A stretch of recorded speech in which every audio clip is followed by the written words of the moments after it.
अस्सलाम वालेकुम। आज मैं आपके साथ शेयर करने वाली हूँ एक बहुत ही रॉयल और रिच रेसिपी मटन महारानी। इसके नाम से ही पता चलता है कि ये डिश कितनी ख़ास है, कितनी शाही है। इसमें मटन को रिच और क्रीमी ग्रेवी के साथ और एरोमेटिक मसालों के साथ पकाया जाता है, जिससे कि इसका टेस्ट एकदम रेस्टोरेंट स्टाइल आता है। तो सबसे पहले यहाँ पर एक प्रेशर कुकर लिया है मैंने। इसमें मैं तकरीबन 3/4 कप तेल गरम कर लूँगी, 180 ml के करीब। 1 कप इसमें फ़ाइन स्लाइस करी हुई प्याज डाल देंगे। 2 मीडियम साइज़ की प्याज को फ़ाइन स्लाइस कर लीजिएगा, 150 ग्राम के करीब। और बस इसको हमें थोड़ा सा फ्राई करना है। बस प्याज जब हल्की सी सॉफ्ट होना स्टार्ट हो जाएगी, हमें इसमें मटन शामिल कर देना है। 1 किलोग्राम मैं यहाँ पर मटन का इस्तेमाल कर रही हूँ। आप चिकन में भी बना सकते हैं ये रेसिपी। अगर चिकन में बनाना चाहते हैं तो इसका लिंक मैं डिस्क्रिप्शन बॉक्स में आपको दे दूँगी। चलिए, यहाँ पर 1 किलोग्राम मैंने मटन शामिल कर दिया है। आप अपनी पसंद का कोई भी मीट ले सकते हैं। यहाँ पर थोड़ा सा इसको भून लेंगे। जब मटन थोड़ा सा ऑफ वाइट हो जाएगा, इसमें मसाले शामिल कर देंगे। 1.5 टीस्पून मैंने नमक शामिल किया है।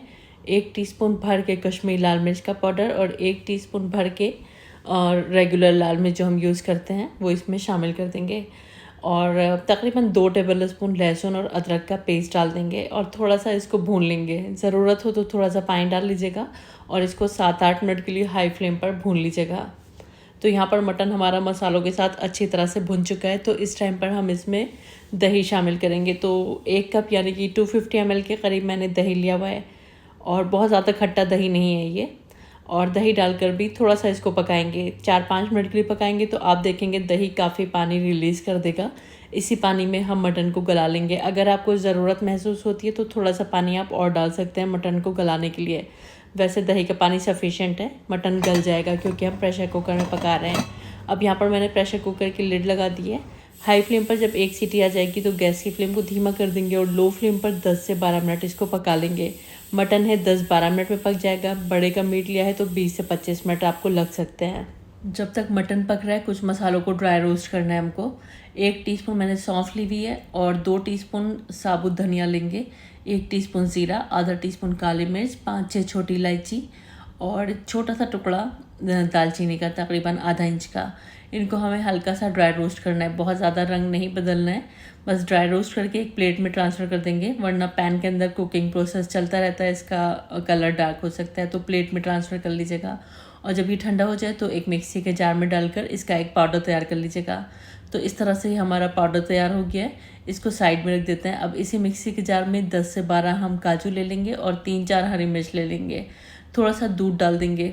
तो हरी मिर्च अपने टेस्ट के अकॉर्डिंग रखिएगा, जितना तीखा आप रखना पसंद करते हैं। बस इसको एकदम स्मूथली ग्राइंड कर लेंगे। तो ये काजू और हरी मिर्च का हमारा एक पेस्ट तैयार हो गया है। इधर मटन हमारा गल चुका है। तो हाई फ्लेम पर हमें इसको अच्छी तरह से भून लेना है। जो भी एक्स्ट्रा पानी है हाई फ्लेम पर उसको ड्राई कर लेंगे। तो 4-5 मिनट लगेंगे, आपका मटन अच्छी तरह भुन जाएगा। तो जब तक यहाँ पर मटन भुन रहा है, आप मुझे बताइए आप मेरी वीडियो कहाँ से वॉच कर रहे हैं, कौन सा मुल्क है और कौन सा शहर है। आपके बारे में जानकर मुझे बहुत अच्छा लगता है। इधर जो हमने पाउडर तैयार किया था होल स्पाइसेस का, वो मैंने इसमें शामिल कर दिया और काजू और हरी मिर्च का जो पेस्ट बनाया था ना, वो भी शामिल कर दिया है।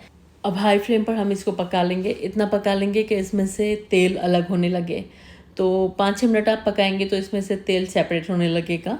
इस टाइम पर हम इसमें कसूरी मेथी शामिल कर देंगे। तो बस 1 टीस्पून कसूरी मेथी डालेंगे। कसूरी मेथी को हल्का सा रोस्ट करके हाथों से क्रश करके डालिएगा तो टेस्ट और भी ज़्यादा अच्छा आता है। और 1/4 कप के करीब इसमें फ्रेश क्रीम डाल देंगे, या फिर आप दूध के ऊपर जमी हुई मलाई का भी इस्तेमाल कर सकते हैं। और बस इसको डालकर 3-4 मिनट लो फ्लेम पर पकाएंगे। थोड़ा सा पानी भी शामिल कर देंगे, 4-5 चम्मच के करीब। बहुत ज़्यादा इसकी लूज़ ग्रेवी नहीं होती है, तो पानी बस थोड़ा ही शामिल करिएगा और इसको ढककर 8-10 मिनट के लिए एकदम लो फ्लेम पर पका लीजिएगा, जिससे कि जो भी हमने इसमें मसाले वगैरह शामिल किए हैं ग्रेवी में अच्छे से इन्फ्यूज़ हो जाएंगे, उनका टेस्ट, उनका फ्लेवर। और बस जब खूब अच्छे से तेल सेपरेट हो जाए तो इसमें हरे धनिया के पत्तों से इसको गार्निश कर लीजिएगा। और यहाँ पर हमारा बहुत ज़बरदस्त मटन महारानी बनकर तैयार है, जो कि बहुत टेस्टी बना है। और मटन की रेगुलर डिशेस, कोरमा या आलू गोश्त वगैरह तो आपने बहुत बार बनाया होगा। एक बार ये मटन महारानी बनाकर देखिए, आपको बहुत पसंद आएगा। आने वाली ईद पर अपने मेहमानों के लिए बनाइए। हर कोई इसकी रेसिपी आपसे पूछ कर ज़रूर जाएगा। हर किसी को ये इतना पसंद आने वाला है। और बनाने का तरीका भी सिंपल है, ईज़िली बन जाता है। और ट्राई करके मुझे अपनी फ़ीडबैक ज़रूर दीजिएगा, क्योंकि मुझे हमेशा आपकी फ़ीडबैक्स का इंतज़ार रहता है। वीडियो देखने का बहुत बहुत शुक्रिया। अल्लाह हाफ़िज़।